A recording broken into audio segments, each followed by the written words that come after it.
The lights in the vast auditorium glowed softly, casting golden halos across the thousands gathered. It wasn't a political rally that night, it was something different, something sacred. The banners and flags that usually marked such events were replaced by candles and prayers whispered under trembling breaths. Charlie Kirk sat near the edge of the stage, noticeably thinner than before, his face pale but peaceful. His sudden illness had shaken not only his friends but millions who had grown up inspired by his courage and faith. For months, he had fought quietly, away from cameras, refusing pity. But when JD Vance stepped forward that night, everyone could sense something extraordinary was about to happen. JD wasn't just a senator, he was a man molded by hardship, faith, and a deep love for his country. He walked slowly to the microphone, his expression solemn, eyes glassy. The murmur in the crowd faded until the only sound was the hum of the air conditioning and the faint crackle of cameras recording history. There are times, JD began, his voice low, when our strength runs out, and that's when God steps in. He turned toward Charlie, who managed a faint smile.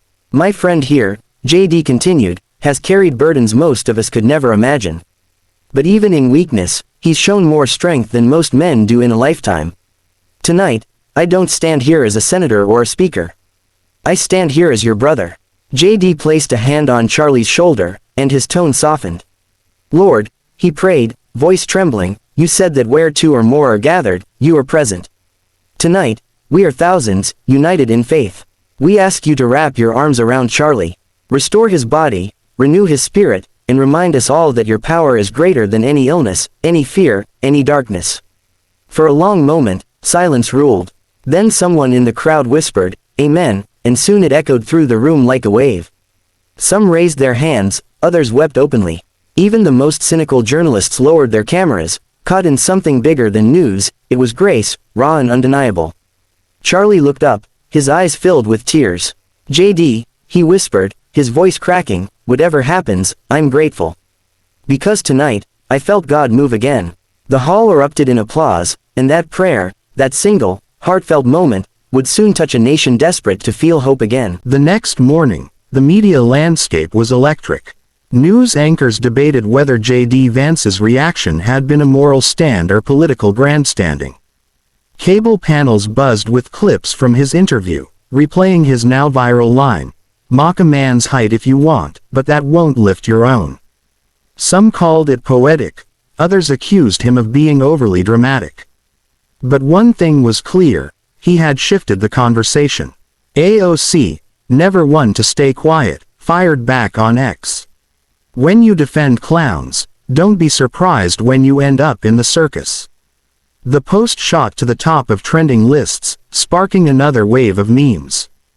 Her supporters laughed, her critics groaned. It seemed like the endless cycle of political pettiness would continue, until Stephen Miller himself decided to step in. In an unexpected Fox News appearance, Miller leaned forward in his chair and said calmly, Look, I've been insulted before. I don't lose sleep over jokes. But I'll say this, Senator Vance showed something we don't see much anymore, basic decency. I respect that. His words stunned viewers. Even the host looked surprised. It wasn't a political counterattack. It was grace, quiet and deliberate. And it completely flipped the narrative. Within hours, headlines across major outlets read, Stephen Miller thanks JD Vance for defending civility. AOC's earlier tweet suddenly looked out of place, even childish. Talk shows that once celebrated her sharp wit now questioned whether she had crossed a line. The same audiences that had laughed at her joke now found themselves reconsidering what it meant to win an argument. A few days later, a short clip from a high school civics class went viral. A teacher played both AOC's joke and JD's response. Afterward, one teenage girl raised her hand and said softly, maybe politics isn't supposed to be funny. Maybe it's supposed to be serious. That simple remark hit millions of views. In Washington, JD Vance noticed the shift but didn't gloat. Walking through the marble halls of the Capitol late one evening, a reporter called after him, Senator, do you feel vindicated? He paused, turned slightly, and said, No. I just hope people remember. Mockery fades fast, but integrity lasts longer. Then he walked away, the echo of his footsteps fading into the silence of the night. Even his critics couldn't help but admit, this time, he'd won without saying a word too loud. Outside the courthouse, chaos erupted. Journalists swarmed like bees, microphones thrust forward, shouting Alina's name. Miss Cruz, how does it feel to be free? Did you know Ethan Hale would defend you? Are you planning to sue the Hales? But Elena couldn't speak. Her throat was dry, her heart still racing from the courtroom battle. For months, she had lived in fear, hated by the public, branded a thief, and unable to find work. Now, the truth had finally come out, but freedom still felt heavy. She wasn't sure how to live without the weight of accusation pressing down on her. Ethan placed a hand gently on her shoulder, shielding her from the flashing lights. "Come with me," he said quietly. "There's somewhere we can talk." He guided her toward a waiting car, ignoring the chaos behind them. As the door shut, the noise faded. For the first time in months, silence surrounded her.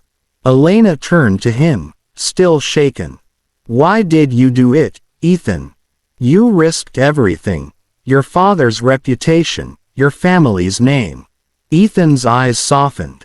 "Because you didn't deserve what they did to you. You were there for me when no one else was. I remember how you helped me study when I failed my first semester, how you made sure my mother's meals were ready when she was too sick to move. You were the only one who cared without expecting anything back." Alina's lips trembled. "And your mother? She hated me for that." Ethan sighed. "She was afraid, not of you, but of losing control. My parents' marriage had been falling apart for years. The bracelet was just an excuse." The car stopped outside a small cafe near the city park. They sat down at a quiet corner table, the smell of coffee filling the air. For the first time in years, Elena smiled faintly. "I don't know what I'll do now. I have no home, no job, no reputation left." Ethan looked at her with quiet determination. "Then start again. My family owes you more than money. I'll help you rebuild. You deserve peace, Elena." She shook her head. "You've done enough." But Ethan leaned forward, his tone gentle yet firm.